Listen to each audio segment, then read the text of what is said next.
2 torn quad tendons, 1 blood clot, 1 herniated disc, 28 months. And the whole time my Apple Watch was quietly building a chart that explained all of it. But I didn't even think about looking at the data until it was all over. I need to give some quick context before we really get going. I am not a doctor, and I'm not a coach. I have a background in economics and data analysis, and I've spent the better part of 3 years recovering from injuries that I didn't see coming. What I do have is a lot of wearable data, a reasonably long career studying how to read it, and a strong preference for numbers over platitudes. This video is for athletes coming back from a setback. It doesn't matter how big or how small. A torn tendon, strained calf, a meniscus that's been barking at you since spring. The same physiological signal applies across all of them. This is about measuring your recovery and making decisions from the data. If you're the kind of person who finds that motivating, you're in the right place. Let's rewind to when this unfortunate series of events got started. It was a flag football game. We played every Thanksgiving weekend for a couple of decades. The thing is, I hadn't just been sitting on my couch all year. I was fit, training well, completely ready.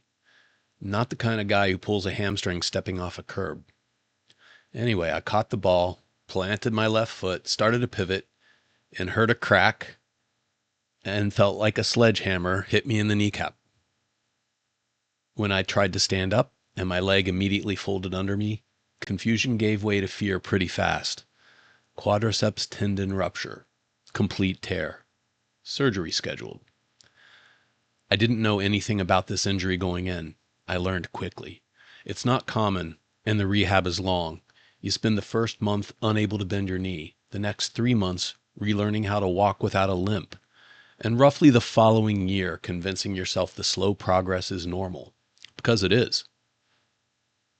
I wore my Apple Watch through all of it. It recorded my resting heart rate every single night.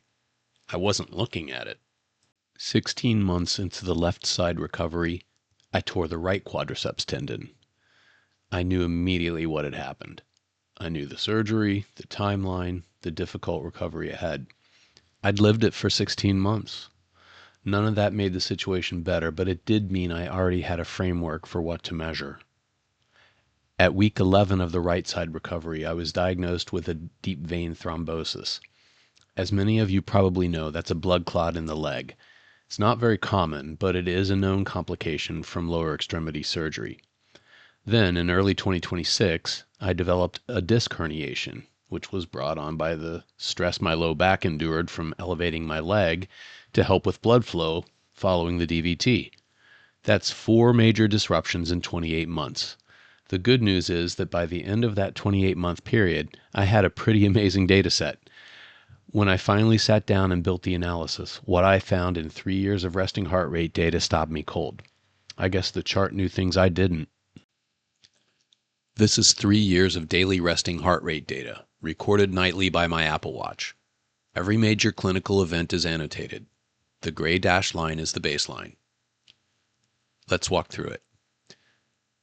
In the 2 months before the first injury, my resting heart rate averaged 60.5 beats per minute, standard deviation of 3.8, and the trend line was moving downward at about 2.6 beats per minute per year.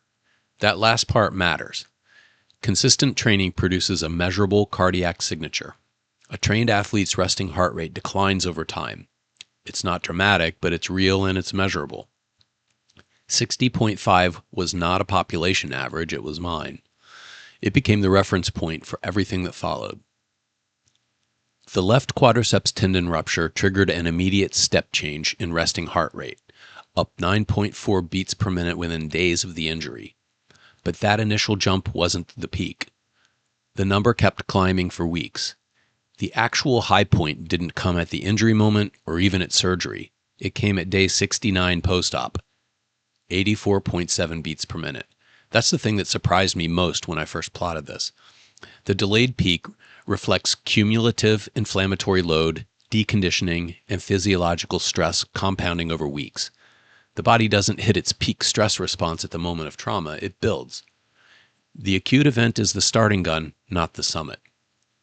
For context, That's a 40% elevation above my resting baseline. My heart was working significantly harder every single night during those first 2 months, and I wasn't tracking it. Now, watch what happens the second time. The right side produced a smaller, faster response, up 6.7 beats per minute, peak at day 15 rather than day 69, 79 beats per minute at the top. Same injury, second time. The peak came earlier and the magnitude was smaller. My interpretation? Higher pre-surgery fitness baseline going into the second procedure, and a body that had already been through this once and knew how to calibrate the inflammatory response. Experience apparently does count for something, even when you'd rather not have it. So how did the two recoveries actually compare? After the left surgery, the 7-day rolling mean took 169 days to return within 1 standard deviation of baseline. That's roughly 5.5 months. After the right surgery, despite the DVT complication at week 11, it took 71 days, less than half the time. Same category of injury, less than half the time to get back. That 98-day difference wasn't luck. It reflects 16 months of documented protocol experience on the left side, a higher pre-surgery baseline on the right, and a more deliberate approach to the recovery process the second time around. The DVT itself showed a modest 2.7 beats per minute elevation above the right side baseline, a smaller signal than you might expect from a serious complication. This is consistent with effective anticoagulation management and with the relatively fast overall recovery arc on that side. This part is the one I come back to most often. On November 3rd, 2025, I started sleeping in an adjustable bed to help manage blood flow during post-DVT recovery. From that date, resting heart rate began a sustained, statistically significant upward trend, plus 0.1 beats per minute per day, every day. P-value less than 0.001. The 7-day rolling mean crossed the 1 standard deviation threshold on December 8th. It remained above that threshold every single day from December 8th through the herniation diagnosis on January 5th. That is 28 consecutive days of flagged readings before a clinical event was confirmed. I was not watching the rolling mean in real time. I didn't have a dashboard set up. Nobody called me. Nobody said the chart looks wrong. The point is, it was there to watch. I want to be clear about something because overselling this signal would be easy and wrong. Neither quadriceps tendon rupture gave any advanced warning. Both were acute traumatic events, tendon failures during a single explosive loading moment. The 7-day rolling mean was below baseline on the day of both tears. There was nothing to flag because nothing had been accumulating systemically. Passive wearable monitoring detects physiological stress that builds over time. It does not detect acute mechanical failure. A 1-rep max gone wrong. A plant and pivot on a cold muscle. A fall. These don't show up in advance, and you should not expect them to. So what does the signal track? It measures whether your body is under sustained load, whether recovery is trending in the right direction, and whether something is accumulating before you feel it. That's the actual use case. I need to say something before we get into what this means for you because it's easy to lose in the clinical detail. It's very, very unlikely that your setback is 2 tendon ruptures and a blood clot. That's fine. The mechanism doesn't care how dramatic the injury was. A strained calf will produce a smaller version of the same spike. An 8-week shoulder rehab will trace the same shape of recovery arc, just compressed. The signal scales with the load, not with the drama. Here's what to actually watch. When your 7-day rolling mean crosses baseline plus 1 standard deviation, physiological load is elevated, and that's worth noting. Back off volume, prioritize sleep, pay attention.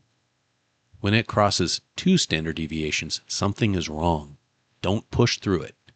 That's when you call your PT or your physician. I built a free tracker so you can do this in real time, not in hindsight. It's a Google Sheet.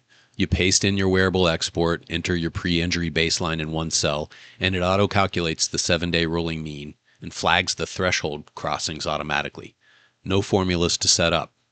The link to grab the Google Sheet is in the description and pinned comment. If you thought this video was useful, or even a little interesting, please subscribe. I'm rebuilding the analysis week by week, and there are more data where that came from. As a reminder, this is not medical advice. This reflects my personal recovery experience and data analysis only. Resting heart rate monitoring is a general wellness tracking tool, not a diagnostic instrument. Always consult your physician or physical therapist before modifying your rehabilitation protocol or making clinical decisions based on wearable measurements.